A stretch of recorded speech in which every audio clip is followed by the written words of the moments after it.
प्रभु के नाम की स्तुति हो। आज के सुंदर समय के लिए एक और बार परमेश्वर ने अपनी हजूरी में बैठने का सुंदर समय दिया ताकि हम उस जिंदा यहोवा के नाम को धन्यवाद दे सके। प्रिय भाई बहनों, परमेश्वर का वचन भजन संगीता 94 उसका 17 वचन में इस प्रकार बोलता है, यदि यहोवा मेरा सहायक ना होता तो क्षण भर में मुझे चुपचाप होकर रहना पड़ता। सचमुच ये कितना ही पवित्र वचन है, कितना अद्भुत वचन है। और यदि हम अपने जीवन में देखें तो हमारा भी कहना आज यही होना चाहिए। यदि हम अपने पास को देखें, हम क्या थे, परमेश्वर ने हमें क्या बना दिया, कितनी मजबूती से, कितनी विश्वास योग्यता से परमेश्वर ने आज तक हमारी सहायता की। आज हम देखेंगे एलिया ही की कहानी को एक और बार। कल तक हमने देखा था ओबद्या जो था वो एलिया को राजा के सामने प्रकट करने से डर रहा था, परंतु जब एलिया अहाब राजा के सामने गया वो निडर होकर खड़ा रहा क्योंकि वो जानता था उसका परमेश्वर कौन था। और आज हम देखेंगे उसकी 18 अध्याय की 21 आयत इस प्रकार बोलती है, और एलिया सब लोगों के पास आकर कहने लगा, तुम कब तक दो विचारों में लटके रहोगे? यदि यहोवा परमेश्वर हो तो उसके पीछे हो लो, और यदि बाल हो तो उसके पीछे हो लो। हम देखेंगे आज एक बहुत ही अद्भुत कहानी को कि किस प्रकार एलिया एक और बार निडर होकर अपने परमेश्वर के लिए पुकार कर रहा था और उसके परमेश्वर विश्वास योग्य रहा। और इधर एलिया बाल नबी के पुजारियों को इस प्रकार बोल रहा था कि तुम कब तक दो विचारों में, तुम कब तक दो बेड़ियों में लटके रहोगे। वो खुल्लम खुल्ला बोल रहा है, एड़ी चोटी के जोर पर बोल रहा है, डंके की चोट पर वो यह बोल रहा है कि यदि तुम्हारा परमेश्वर जो बाल देवता है वो परमेश्वर है तो उसके पीछे हो लो, परंतु यदि यहोवा परमेश्वर है तो तुम उसके पीछे हो लो। तब एलिया और बाल के नबी एक योजना करते हैं यह प्रूव करने के लिए कि असली परमेश्वर कौन है जो सचमुच प्रार्थना को सुनने वाला है। और एलिया उन लोगों को इस प्रकार बोलता है कि तुम भी अपने नबियों के आगे पुकार करना, एक वेदी बनाना। जब आग उतरेगी, अगर वो वेदी जो है वो भस्म कर देगी, उस वेदी को आग जो है उस वेदी को भस्म कर देगी, तो मैं मान लूंगा कि तुम्हारा बाल देवता ही परमेश्वर है। परंतु अगर ये ही काम मैं करूंगा और मेरे परमेश्वर के पुकारने पर आग उतरेगी तो तुम्हें ये मानना होगा कि सर्वशक्तिमान यहोवा परमेश्वर ही खुदा है। तो इसलिए 23 अध्याय में 23 वचन में इस प्रकार लिखा हुआ है, इसलिए दो बछड़े लाकर हमें दिए जाएं और वे अपने लिए चुनकर उस टुकड़े टुकड़े काट कर लकड़ी पर रख दे और कुछ आग ना लगाए, और ना दूसरे बछड़े को तैयार करके लकड़ी पर रखूंगा और कुछ आग ना लगाऊंगा। उसने बोला कि दो बछड़ों को टुकड़े टुकड़े कर कर वेदी पर रख दे और उसमें कोई आग नहीं लगाएंगे। तब तुम अपने देवता से प्रार्थना करना और मैं अपने परमेश्वर से प्रार्थना करूंगा, और आग गिरकर उत्तर दे वही परमेश्वर ठहरे। जिस प्रकार मैंने आपको भी बताया था कि उसको टंके की चोट पर विश्वास था कि उसका परमेश्वर कौन था, और उसने अपने परमेश्वर के वायदे को याद रखा कि उसे डरने की जरूरत नहीं है। और हम आगे देखते हैं, और एलिया ने बाल के नबियों से कहा, पहले तुम एक बछड़ा चुनकर तैयार कर लो, क्योंकि तुम तो बहुत हो। अपने प्रभु अपने देवता से प्रार्थना करना, परंतु आग ना लगाना। तब उन्होंने उस बछड़े को जो उन्हें दिया गया था लेकर तैयार किया, और भोर से लेकर दोपहर तक वह यह कहकर बाल से प्रार्थना करने लगे, हे बाल हमारी सुन ले, हे बाल हमारी सुन ले। परंतु ना कोई शब्द, ना कोई उत्तर देने वाला हुआ।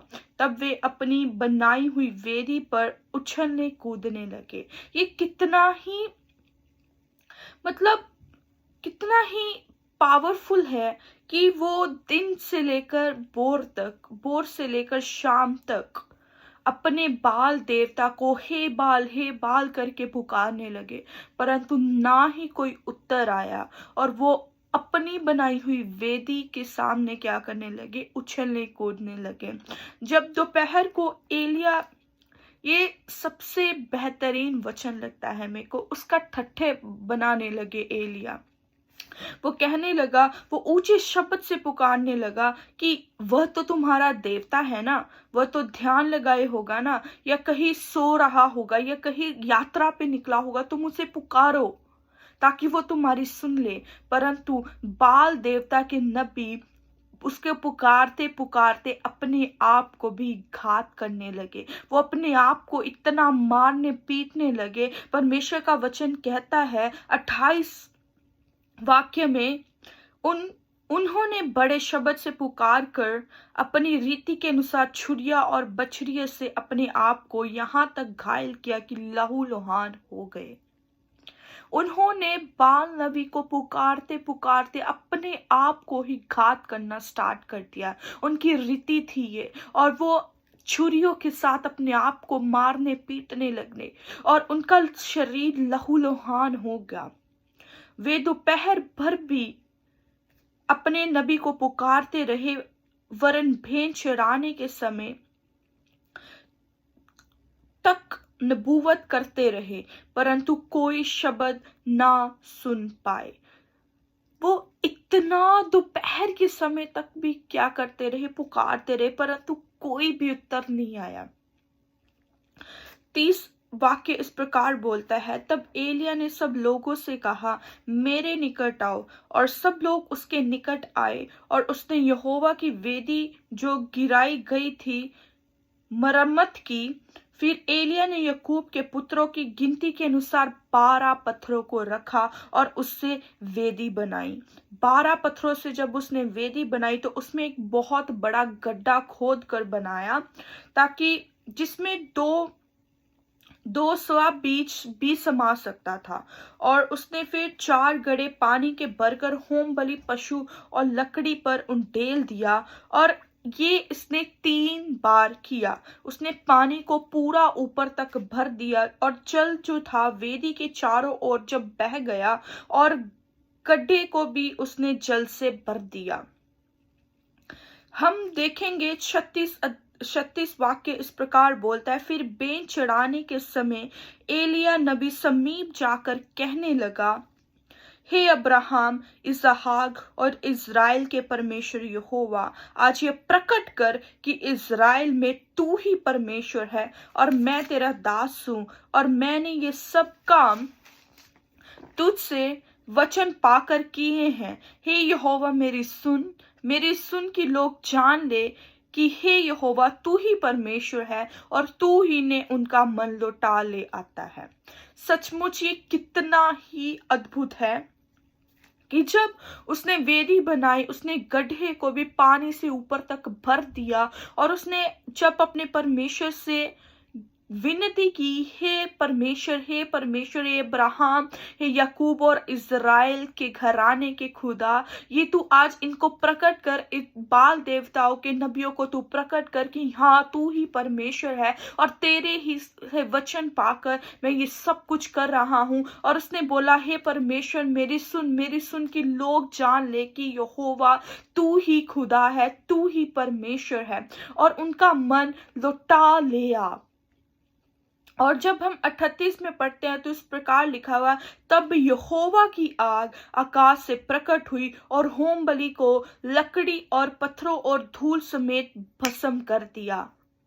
आमेन। ये कितना ही परमेश्वर का शक्तिशाली वचन है कि जब परमेश्वर के नबी ने, एलिया ने परमेश्वर को पुकारा, तो उसी समय वो भस्म कर देने वाली आग ऊपर से उतरी, और परमेश्वर ने ये प्रकट किया कि सचमुच वो ही जिंदा यहोवा परमेश्वर है। और उसी समय बाल देवता के नबी सिर झुकाकर परमेश्वर को पुकारने लगे। उन्होंने इस प्रकार बोला, यहोवा ही परमेश्वर है, यहोवा ही परमेश्वर है। वो मुंह के बल गिर कर पुकारने लगे। वो सचमुच परमेश्वर को उन्होंने जाना।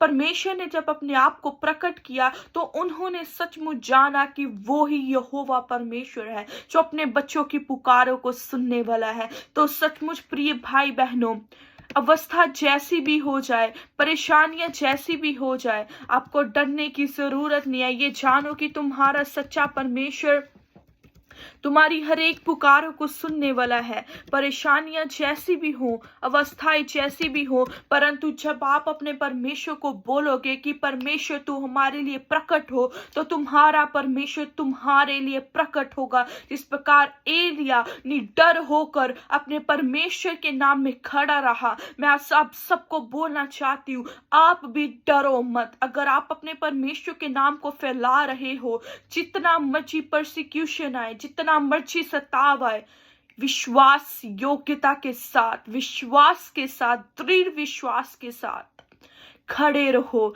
क्योंकि तुम जानते हो तुम्हारा परमेश्वर अनुग्रह करने वाला परमेश्वर है। वो अनुग्रह के सिंहासन पर बैठा हुआ है, वो विराजमान है, और वो आज भी अनुग्रह करने वाला परमेश्वर है। जिस प्रकार हमने इस वीडियो की स्टार्टिंग में देखा था, वचन की स्टार्टिंग में देखा था, भजन संगीता 94 उसका 17 क्या बोल रहा है कि यदि यहोवा मेरा सहायक ना होता तो क्षण भर में मुझे चुपचाप होकर रहना पड़ता। तो उसी प्रकार हम एलिया को देखें, एलिया को पता था कि उसका परमेश्वर ही वो जिंदा यहोवा है जो पुकार को सुनने वाला है। उसने इसीलिए उससे चैलेंज किया, बाल देवताओं को चैलेंज किया, बाल देवताओं के नबियों को चैलेंज किया।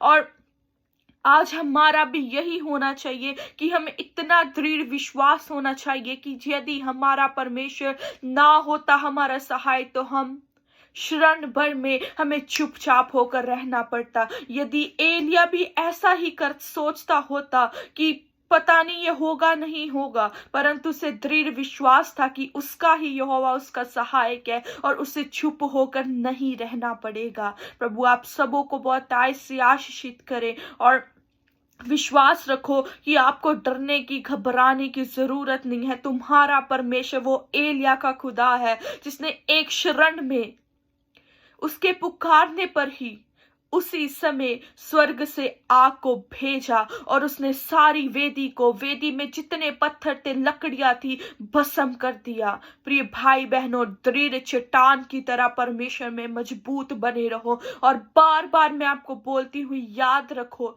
कि डरने की जरूरत नहीं है, घबराने की जरूरत नहीं है। प्रभु आप सबों को बहुत से इस वचनों के द्वारा आशीषित करें, और तुम दिन प्रतिदिन आगे बढ़ते जाओ। God bless you all. Thanks for watching.